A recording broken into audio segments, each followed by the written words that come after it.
Justin Cook was the director of Fruits Basket on the American dub, and he, strangely enough, decided to do something that sounded like the Japanese. Now, he was a musician and before he worked at Funimation, and he noticed that there was a certain tonal quality to the whole show. So he, and I played a very small part in that. I was the teacher who would come in and said, "Would you people please go home?" But I noticed, but he kept everything on the same key and the same tonal level throughout the whole thing. It was very Japanese in its delivery too. Well, it got produced, sent out, and then he got in trouble because the executives at Funimation said, "This is not what we asked for. You know, we want these to be Americanized, you know. That was the philosophy. We want to Americanize this. This is too Japanese." Well, about a week later, the reviews came out, and everybody loved it. All of a sudden, he was a hero. And now he's one of the producers at Funimation. And I really credit him for a lot of that, because he actually had the vision to say, you know, this is good as a Japanese, in the Japanese delivery. We don't have to Americanize this for it to still be good. We don't have to Americanize it for Americans to get it. And that was really, I credit him a lot for switching the philosophy. Because after that, we picked up Full Metal Alchemist. And,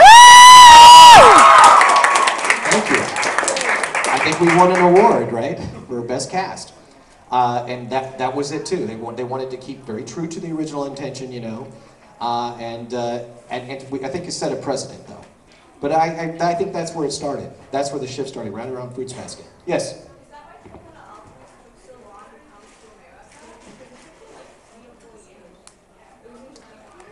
There was a lot of negotiations going on too. Sometimes, you know, when you're dealing with contract negotiations, they can take a long time for everybody to get happy. You know, my contract negotiations with Tokyo Pop took 6 months. I think I was one of the few people who actually had a lawyer. Most people just go, "Oh, I'm working for Tokyo Pop, yes, sign." I was like, "No, it's okay. Let's talk about this for a bit." And it took 6 months, so I imagine something that's a multi-million-dollar contract like Full Metal Alchemist probably took a couple of years to get everybody happy. Yeah? What was your favorite thing about working on Full Metal? Well, I loved Hughes because I like characters that have a wide range of characteristics. And he could be deadly serious and just really goofy. Hey, Roy, how you doing, man? Yeah, I was just thinking about you, in a miniskirt. No, anyway. Forget your wife, come over to my house now. No, yowie. Okay, so, I love doing Hughes. I love characters that have a wide range of vocal qualities. I mean, a lot of characters, you know, they stay at the same level throughout the entire series and don't change at all. I don't like that. I like something that's, because human beings aren't like that. Human beings have a wide range of characteristics, you know? And to me, that makes them more realistic, and it makes him something that could endear people to him more. And I loved when he died, honestly. How many people cried when he died?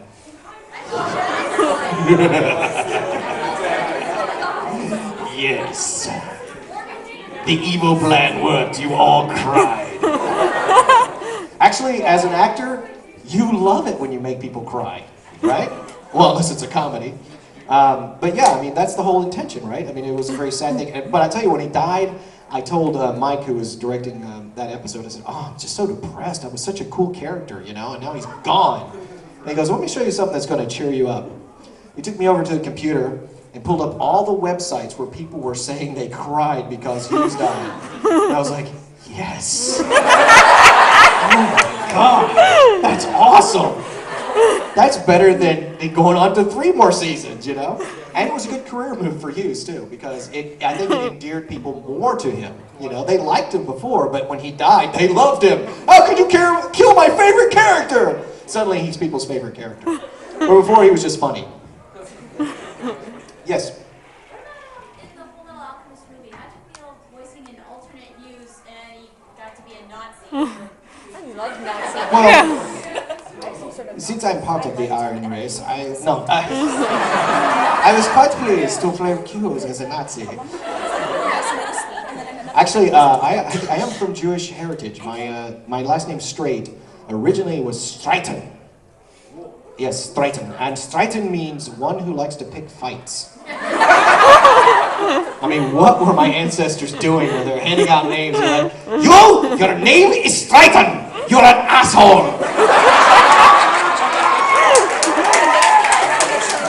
But then my ancestor had to listen to that and go, you're right. I am an asshole. My name is Streiton! I am Sonny Strait! So yeah, I liked it. But actually, the Streitons were German Jews. So I have conflict there. Not at all, really. But yeah, I loved the chance to do Hughes again. You know, that was the best thing. It was like, Mike called me and he goes, hey, guess what? What? You get to do Hughes again. I went, what? Does he come back as a zombie? He's like, no. Some sort of weird alchemist thing going on with Ed? No. He's a Nazi. Oh, well, that makes sense. Sure. Any other questions? Yes?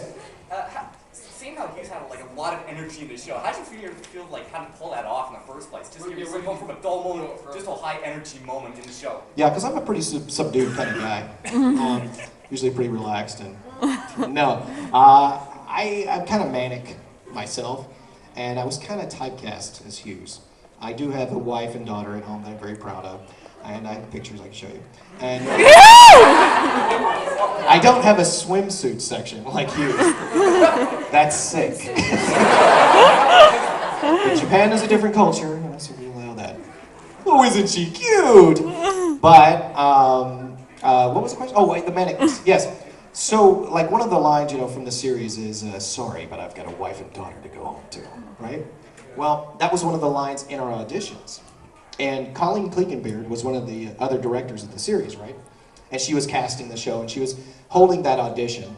And I had to say that line in the audition. I left, and she goes, oh, we're going out afterwards. You want to hang out? And I said, sorry, but I've got a wife and daughter to go home to. She said afterwards, she said, that nailed it for you. Because I went, he is Hughes. So I got the part. So no, not hard at all, really. Yes?